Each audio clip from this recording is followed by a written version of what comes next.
la chose arrive. Laisse que ce soir, Seigneur, les mots qui seront prononcés à ces lieux, que ce soit des mots qui vont appeler à l'existence des choses qui n'ont jamais existé. Laisse que cette soirée soit différente. Au nom puissant de Jésus-Christ, j'ai ainsi prié. Amen. Nous acclamons très fort le Seigneur.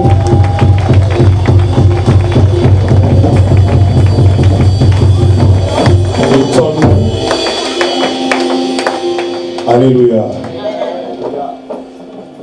Vous savez, cette chanson, j'ai appris à l'aimer depuis le 2 septembre à 11 h que j'ai appris à aimer cette chanson. Donc je l'entends, je le chante, mais j'ai appris à aimer ça le 2 septembre de cette année. Ma femme a accouché à 1h52, elle était en parfaite santé. Fatigué, je me suis dit que j'allais me coucher un peu à la maison à 6 h. À 11 h, on m'appelait pour dire qu'elle avait une hémorragie. Je rentre rapidement à l'hôpital, il n'y avait pas l'accès. Elle est dans le bloc opératoire de 11 h à 17 h. Et les médecins n'arrivaient pas à arrêter l'hémorragie. J'avais mon bébé entre mes mains. Et j'ai dit, Seigneur, j'ai eu quand même peur pour une fois dans la vie. Le diable a voulu ôter la foi en moi. J'ai dit, Seigneur, je ne suis pas encore vieux. Avec 3 petites filles, je ne saurais pas, j'ai besoin de ma femme. Et tous les médecins, il n'y a personne qui me disait un mot. Il passait à gauche, il passait à droite. J'ai voulu perdre l'équilibre. Mais cette chanson est venue encore. Il est comme un intendard. Il m'a dit, ne bouge pas. Déjà, je suis en train de brandir l'intendard de victoire. Et à 17 h, c'est le médecin qui vient me dire, Monsieur Arsène, votre femme va monter dans la chambre dans une demi-heure. Et quand elle est montée, j'ai dit, Amen. Alléluia. Amen. Hein? C'est pour cela, je commence à chanter ça chaque fois que je suis devant la chambre.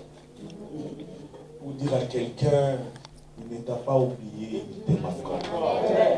Amen. Amen. Alléluia.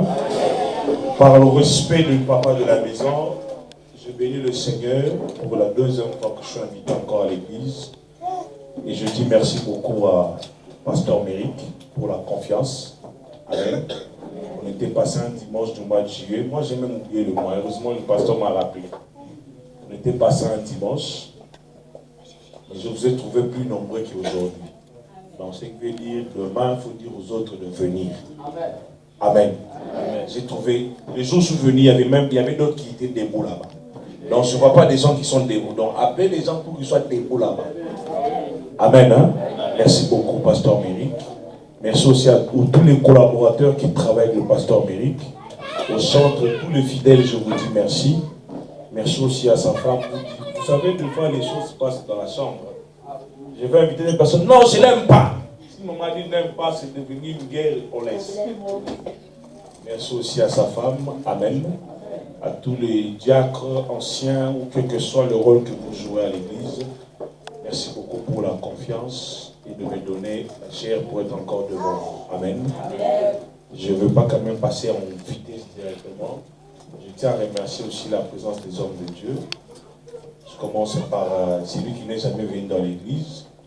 Je dis merci à l'honneur qui est mon frère d'âme. Je dis mon frère d'âme et d'âme. Donc mon frère de l'âme et de l'âme et des armes et des guerres. Le pasteur Pedro Toussamba. Nous acclamons le Seigneur. Merci pour l'honneur que tu m'as fait. Parce que vous avez dit le samedi, je serai là. Et il m'a dit j'étais là aussi depuis 16h30. Vraiment, côté ponctualité, ça je n'en discute pas sur le pasteur Pedro. S'il te dit 16h, 16h. Ne pense pas s'il te dit 16h, il te viendra à 16h10. Non, 16h, 16h. Moi, peut-être je peux te dire 16h, je vais à 16h20, mais pas lui. Amen. Merci beaucoup, l'homme de Dieu. Vraiment que ton Dieu te bénisse. Si vous voulez, vous avez le temps de visiter l'église à Sévan-Bodot. C'est là-bas, là où il y a son église. Amen. Je tiens à remercier aussi le pasteur Lignor. Et nous présentons aussi des excuses parce que c'est le bouchon qui nous a bloqués en chemin avec le pasteur Lignor. Le périph' nous a bloqués avec plus d'issue. Je tiens à remercier l'homme de Dieu, parce que c'est à travers le pasteur Luc Nord que je connais le pasteur Méric. Amen. Donc la connexion s'avance. Merci pour cette confiance que lui m'avait donnée, afin que le pasteur Méric puisse encore me donner. Je vais pouvoir acclamer le Seigneur pour la vie de cette. Je tiens aussi à remercier une de mes filles. Elle est là, la sœur Clémence. C'est ma fille, j'ai beaucoup combattu aussi spirituellement. Elle vient de très loin, Anière et Nani, mais elle a dit je devais venir. C'est ce que je parlais dans la voiture. Amen. Je veux finir mes remerciements pour entrer dans mon message. J'ai oublié les noms, mais il y a ma soeur qui est là devant. Hein? C'est Rosie. Parce que le jour où la soeur m'a vu prêcher chez le pasteur Lignor, après la prédication, papa, elle est venue, elle m'a dit, j'irai parler de toi chez mon pasteur. Pour que tu viennes aussi chez nous à la maison, bénir le peuple de Dieu. Amen. Pour dire que, bien aimé, partout où tu passes, cherche à laisser des bonnes traces, afin que les personnes nous ramènent des bonnes nouvelles de toi. Imaginez maintenant si l'un de vous, on s'est déjà disputé, je te dis, je vais te tuer. Et tu me vois devant la chair. Après le culte, il dira chez le pasteur, celui-là, il voulait me tuer. Plus question qu'il vienne ici. Est-ce que vous comprenez? Ma soeur Rosie et son mari, je crois qu'il n'est pas venu. Hier, je crois qu'il était là. C'est eux qui m'ont vu chez le pasteur Lignor. Et il n'a pas fermé sa bouche. Et il est venu parler aussi à son pasteur. Que Dieu te bénisse, ma soeur. Amen. Alléluia. Nous acclamons le Seigneur. Maman, s'il te plaît. 2 Rois chapitre 7, versets 3 à 4. C'est ça notre message du jour. 2 Rois chapitre 7, le verset 3 à 4. Si nous pouvons prendre nos Bibles.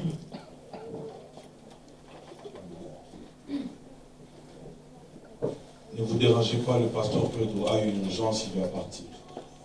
Amen. 2 Rois. Je sais que peut-être chez vous, c'est pas des coutumes. Moi, dans mon église, avec tout le respect que je vous dois, si vous pouvez vous lever, nous allons lire la parole de Dieu. Amen. Par ton téléphone, il va mourir. Et il y avait à l'entrée de la porte 4 hommes lépreux. Et ils se dirent l'un à l'autre, pourquoi sommes-nous assis ici jusqu'à ce que nous mourions? Si nous disons, entrons dans la ville, la famine est dans la ville, et nous y mourrons. Et si nous restons assis ici, nous mourrons. Et maintenant, venez et passons dans le camp des Syriens. S'ils nous laissent vivre, nous vivrons. Et s'ils nous font mourir, nous mourrons. Parole du Seigneur. Amen. Prenez place. Je vais juste te demander ces 2 fleurs. Si vous me l'enlevez, ça me fera un grand plaisir. Parce que je pousse trop. Hier, j'ai vu le pasteur Ouattara. Il s'est débattu avec. Amen. Hier, nous étions bénis par l'homme de Dieu, le pasteur Ouattara. Il nous a parlé, il a dit, dans le clos de tout son message, il a dit, pour retrouver ton avenir, il faut savoir déclarer les choses. Amen. Parce que la Bible nous dit, tout ce que tu crois, tu dois seulement arrêter à croire, mais tu dois aussi faire quoi? Confesser. Vous comprenez? C'est que la confession change beaucoup de choses aussi dans la vie. Alléluia. Et chaque parole a un impact quelconque. Pourquoi? Parce que chaque parole est accompagnée d'un esprit. S'il y a une parole qui sort, il y a un esprit qui accompagne. Alléluia. Hier, quand il a saisi quelque chose de la foi, parce que moi j'aime plus le truc de la foi, je me suis surnommé les bombardiers de la foi. Amen. Vous savez, la Bible nous dit ceci. Mon juste vivra par la foi. Amen. Mais moi, dans ma Bible, le là, je l'ai enlevé. Mais j'ai mis le pronom possessif. Donc, ce qui veut dire, de place de là, j'ai mis ça. Le juste vivra par sa foi. Est-ce que vous comprenez? Donc, je vis par ma foi à moi. Et non par la foi de ma femme, ni de la foi de mon pasteur, mais je vis par ma foi. Moi, dans ma Bible, ce n'est plus là, c'est ça. J'ai mis le S à la place de L. Pourquoi? Parce que c'est ta foi qui te permet à tenir ce que tu ne peux pas tenir. La Bible nous dit ceci dans, je crois, Ephésiens 2:8. La Bible dit, nous sommes sauvés nous sommes sauvés par la grâce, mais au moyen de quoi? De la foi. Ce qui veut dire quoi? La grâce est obtenue par la foi. Donc la foi, c'est une monnaie qui nous permet, d'avoir la vie éternelle. Est-ce que nous comprenons cela? Donc nous sommes sauvés par la grâce. Et pour entrer dans l'éternité, par cette grâce-là, tu dois avoir quoi? La foi. Alors la foi est une monnaie qui va acheter la vie éternelle. Si la foi est capable d'acheter ce que l'argent ne peut pas acheter, qu'est-ce que la foi ne peut pas acheter? Alléluia. Parce que Trump et les autres là, les Macron et consorts, ils peuvent avoir de l'argent, mais leur argent ne peut jamais acheter la vie éternelle. Parce que quelqu'un aussi a chanté, tu peux avoir l'argent, mais tu manques la paix. Tu peux avoir l'argent, tu manques l'amour. Vous comprenez? Mais moi maintenant, j'ai l'argent qui achète ce que l'argent ne peut pas acheter. Donc ma foi a acheté la vie éternelle. Qu'est-ce que la foi ne m'achètera pas? Donc comme j'ai la foi, j'achèterai les avions. Comme j'ai la foi, j'achèterai les maisons. Comme j'ai la foi, j'achèterai ce que le monde ne peut pas me donner. Alléluia. Si tu te vois petit, tu seras petit. Vous comprenez? Si tu te vois petit, tu seras petit. Nous en lingala, on dit Nzamba makambwa minene. En français, donc, les dieux des grandes choses. Il y a une danse qu'on danse en lingala. Nzambo yo monene. Si tu pars dans l'église de Congrès, tu vois, une danse comme ça. Donc ça veut dire que notre Dieu est grand. Si Dieu est grand, quelle chose je ne peux pas acheter? Vous comprenez?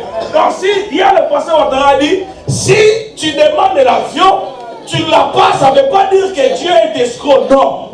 Il a regardé, si je donne à l'Ignore l'avion, sûrement qu'il va fuir l'église. Pour que je ne le donne pas. Et ne me laisse que Dieu te donne quelque chose qui te laissera que tu restes près de lui. Ne cherche pas à avoir quelque chose qui t'éloignera de Dieu. Si tu n'es pas capable à gérer ta bénédiction, ne demande pas la bénédiction. Parce que tu risqueras de rater tout dans ta vie à cause de la bénédiction. Moi, il vaut mieux de n'être pas marié, entrer en paradis, que d'être marié, aller en enfer. Ça ne sert à rien. Alléluia. Parce que toutes les filles, ces derniers temps, il ne veut pas avoir un homme parler du mariage. Si c'est du mariage, si elle est sérieuse, elle est maintenant 4 fois sérieuse, plus qu'à l'église. Parce qu'on a promis le mariage. Mais c'est lui qui te promet plus que le mariage, des fois tu n'es pas sérieuse ou sérieux à l'église.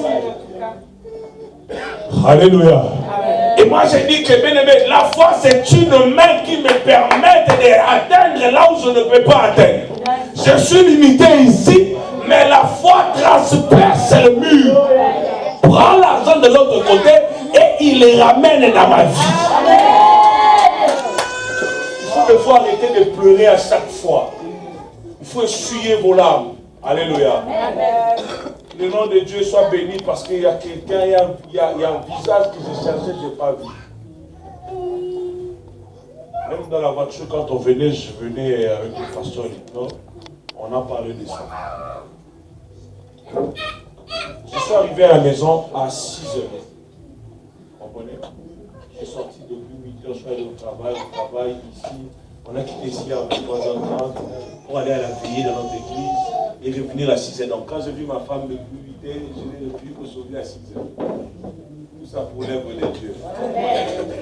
Alors si c'est Dieu là me bénit un jour, tu vas dire j'ai quoi? Je suis devenu un féticheur. Ose te parler comme ça, tu vas brûler. Alléluia. Mais pendant 6 h et 10 h, quand je dormais, il y a le visage d'une soeur. Je sillonnais le visage, la salle, je ne l'ai pas vu.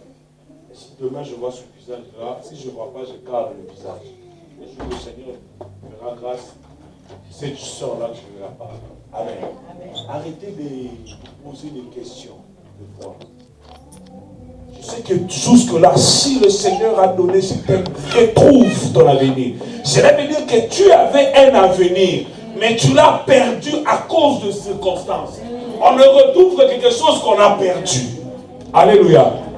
Mais dans cette histoire, si tu prends dans le chapitre 6, la Bible nous dit, le roi de la Syrie, il s'est dit en lui-même, il a dit, mais c'est comme si au milieu de nous, il y a des complices. Vous allez dire des choses au roi d'Israël. Il y a un homme qui lui dira, dit non, il y a un prophète en Israël.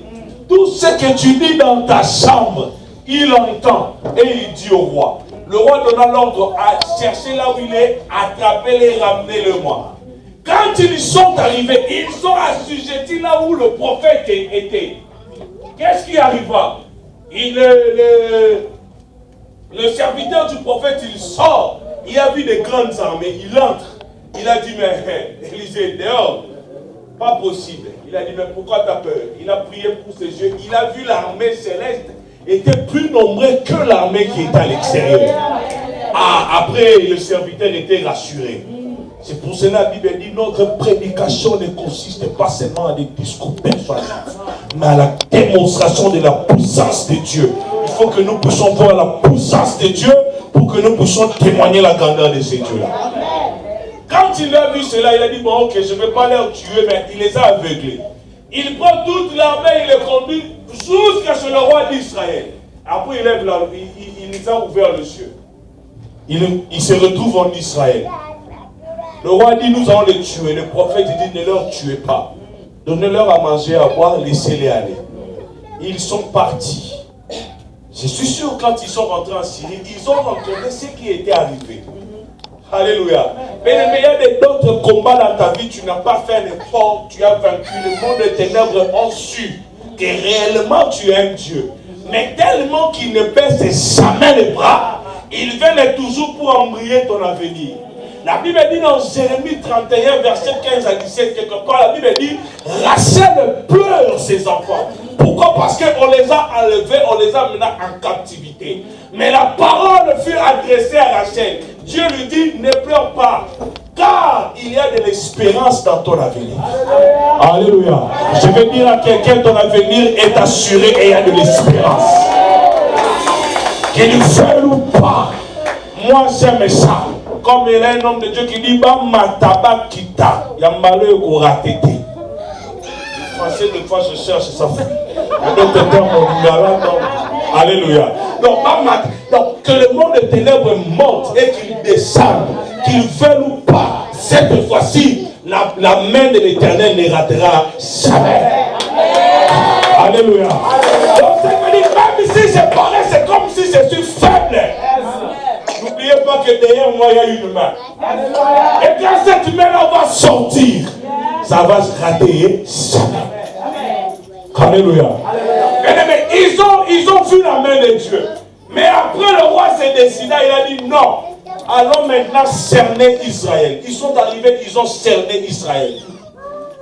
La Bible nous dit qu'Israël, il y a eu la souffrance à un niveau pas possible. Là, nous sommes au verset 7. Une souffrance pas possible. Jusqu'à ce que les familles s'arrangent. Donc, maman, aujourd'hui, nous allons manger ton fils. Et demain, nous mangerons mon fils. Il n'y a rien de nouveau dans la Bible, bien-aimé. Tout ce qui se passe aujourd'hui, ça se trouve dans la Bible. C'est comme l'autre fois, je disais à une soeur, j'ai dit, tout ce que vous mettez dans vos hanches là et sous vos pieds, c'est mauvais. La soeur me dit, c'est pas biblique. J'ai dit, viens, Isaïe 3. Quand on a lu, elle a dit, hey, ça se trouve aussi dans la Bible. J'ai dit, il n'y a rien de nouveau dans la Bible. Ça, c'est les signes d'esclavagisme. Et c'est écrit dans la Bible. Alléluia. Et le roi a oublié que son armée a été aveuglée. Que son armée, on pouvait même leur tout tuer. Mais on les a épargnés. Le roi a dit non, je dois faire souffrir Israël. Bien-aimé, il commençait même à manger les excréments des pigeons. On les vendait à 5 € si je peux essayer d'évaluer. Comme toi, tu es là, c'est mal, un excrément de pigeon tombe sur ta chemise. J'espère que tu vas même changer la chemise. Mais il y a une époque de la vie, bien aimé, c'était plus bon que la viande. Il mangeait même les excréments. Il y avait tellement la souffrance. Et la venue d'Israël, là, n'était plus radieux. Alléluia. Mais il y a des choses qui passent dans ta vie. Tu te poses des questions, Seigneur, où suis-je? Où est l'avenir de demain pour ma vie? Si il y a des factures qui viennent à gauche et à droite. Heureusement, nous sommes des noirs, parce que si c'est blanc, et ils sautent directement dans des gares et tout. Mais tu pars au son travail, tu as un retard. Ils sautent. Ah, tu ne peux pas aller jeter dans l'eau. Nous, on a un retard pour aller au travail.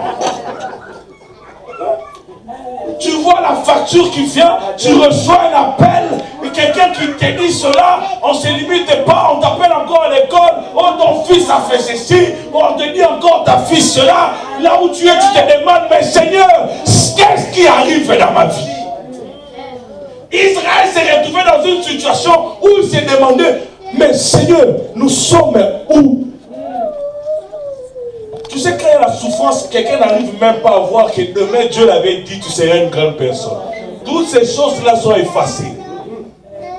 À cause d'une douleur, tu as perdu quelqu'un qui est trop cher. Ça ne s'arrête pas là, les choses ne marchent pas. Tu veux entamer un dossier, ça se bloque. Tu veux faire ceci, on te dit, non, monsieur, tu as le droit de quitter la terre française. La tête te tourne. Tu cherches le travail, tu ne trouves pas. Encore un intérim, il peut pour que les intérims aussi puissent t'appeler. Tout un problème. Tu te dis, mais qu'est-ce qui ne va pas dans ce pays? En fin de compte, tu peux te dire, bah, ici, ce n'est pas mon pays, il faut que je cherche quand même à aller au Canada. Est-ce que Dieu t'a dit d'aller au Canada? Alléluia. Moi, non, j'ai dit, il faut que je change aux États-Unis. Ici, d'abord, c'était très difficile pour avoir les papiers. Tu quittes encore pour aller chercher aux États-Unis. Tu fais que reculer ta vie. Alléluia. Il y a des gens qui ont souffert.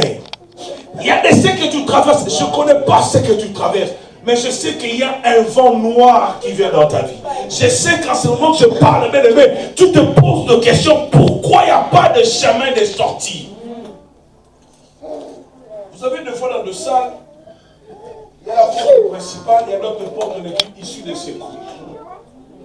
Mais toi-même, l'issue de secours, tu ne le vois pas. Même pas. Et tu cherches même quelqu'un pour te tendre la main pour t'aider. Même quand tu veux essayer de joindre le pasteur, il est tellement débordé, tu te poses la question. Mais où je dois mettre ma tête? Qui je peux étendre ma main pour m'aider? Qui? Toutes les personnes, même tu lances un coup de fil, il y a toujours de raison sur raison. Alléluia. Et directement, tu te poses la question, à quoi ressemblerai-je mon lendemain? Mon avenir? Ou soit l'avenir de mes enfants, parce que tout parent vise que l'avenir de ses enfants. Si lui-même son avenir il bloque, il se demande quel sera l'avenir de ceux qui sont derrière. Vous savez, en Afrique, les parents ne peuvent pas étudier, ils ne peuvent rien avoir. Mais un papa se bat toujours pour que son enfant ait ne plus qu'un diplôme d'État. Amen. Si les études c'est gratuit, hein, pas en Afrique, il faut payer. Tu cherches à bosser à droite. Tu n'as même pas arrivé à acheter la semoule pour que vous puissiez manger. Toi, tu veux que l'argent du riz. Et vous mangez les riz, vous montez que l'huile de palme. Mais on cherche encore des enfants de l'école. Pour manger, il n'y en a pas. Mais tu dois encore payer les minéraux. Réjouis-toi, tu es en France. C'est l'ordine. Réjouis-toi, tu es en France. Parce que tu payes. Préparez Pierre. Pierre, préparez. Il y a où il y a des gens qui Quel camping? Vous n'avez pas le nom. Alléluia. Tu te poses la question, mais Seigneur, mais c'est quoi? Ou soit tu peux faire couler tes larmes. Oui, Rachel a fait pleurer. Pourquoi toutes ces choses doivent arriver? Pourquoi, Seigneur, le malheur, toujours sur malheur? Vous savez, un jour, je vais raconter une histoire, je ne sais pas si je l'ai déjà dit à l'église au pasteur Lieutenant. Vous savez, mon père est mort. Moi, dans ma famille, quand papa meurt, ses frères, ils viennent récupérer les objets.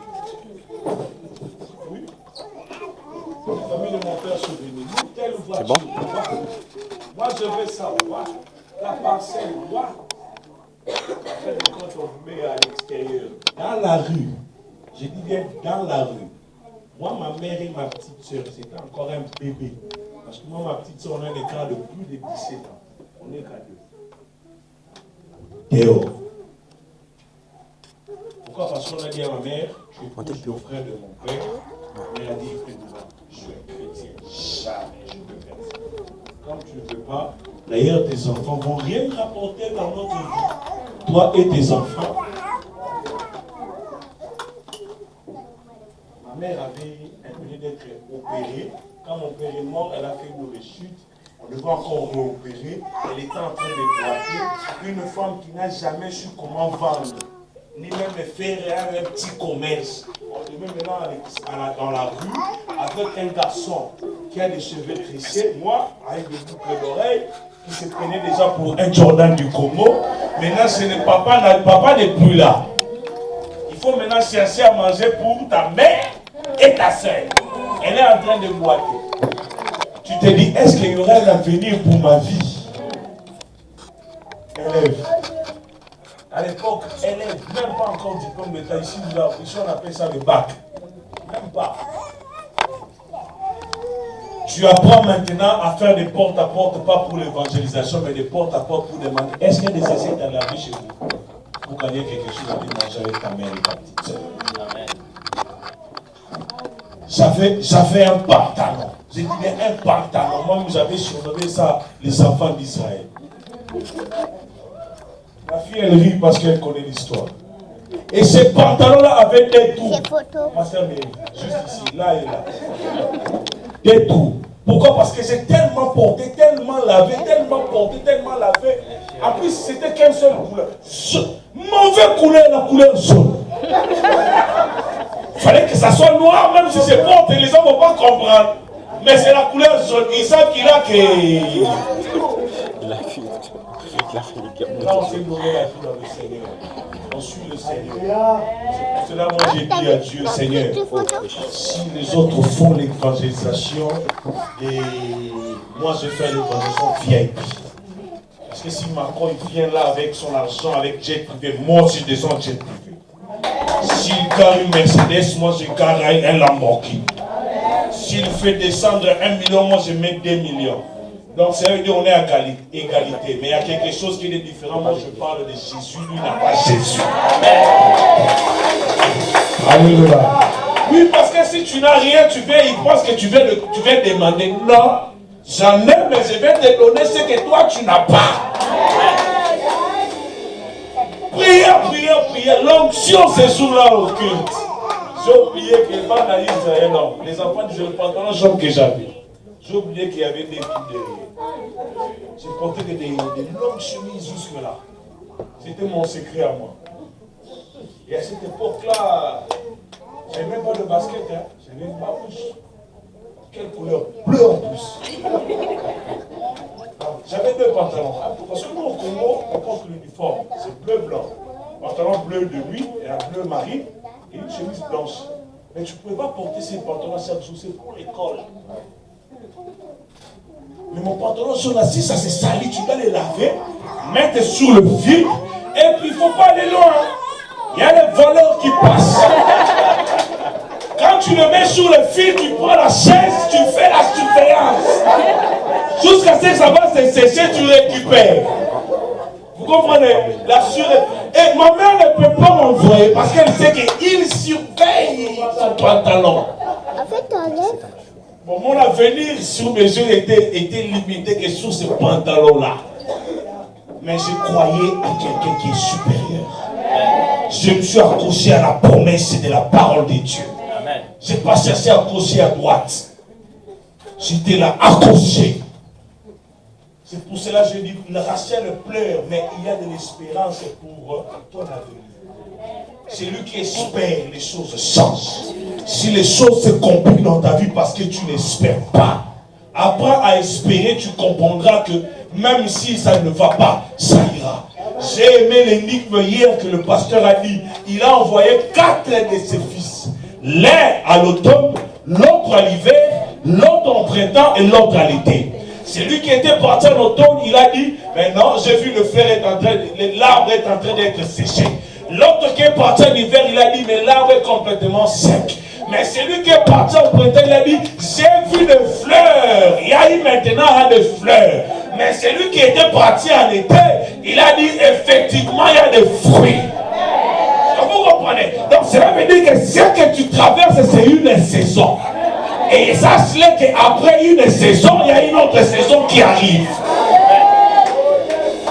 Et après chaque souffrance, il y a toujours une bénédiction collée à chaque souffrance.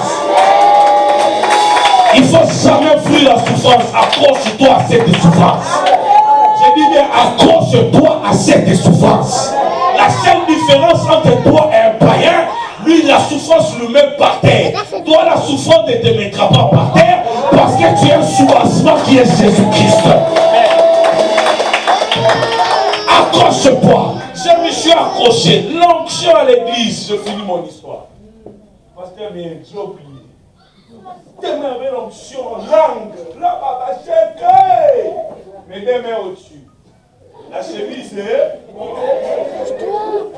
les deux tours à l'extérieur. Toute l'église, les gens qui étaient derrière moi. C'est vraiment qui m'a demandé. À un moment, dans mes oreilles, j'entendais les gens en train de rire. Après, je me suis levé et dit ah! Le secret est sorti. J'ai fait des choses. C'était déjà tard. Tout a été exposé à l'extérieur. Alléluia. Il y a des gens qui se sont moqués de moi, qui se sont dit à celui-ci, c'est fini. Comment même? Vous savez, moi, comment tu peux traiter la sœur? Parce que ça veut dire que tu n'as rien. Même si tu viens, tu fais l'air de beau garçon, tu veux parler un bon français, tu n'as rien. Qui peut te donner une chance? Alléluia. C'est pour cela, laissez-moi acheter les habits. Quand Dieu m'a béni, laissez-moi acheter les costumes. Ah, j'emporte comme je peux. Il ne faut pas me dire, oh non, le pasteur que tu aimes trop saper, laissez-moi saper. Parce que j'avais le pantalon troué. Je ne savais pas que je pouvais acheter une veste dans ma vie. Oh, mais saper comme. Oui. Oh, moi j'ai récupéré ça, c'est devenu à moi. Je m'habille parce que c'est Dieu qui m'a donné. Il y a eu un jour, j'ai fait pendant 365 jours fois 2. Si vous avez le nombre, vous me le dites après. 365 fois 2, je portais qu'un seul pantalon.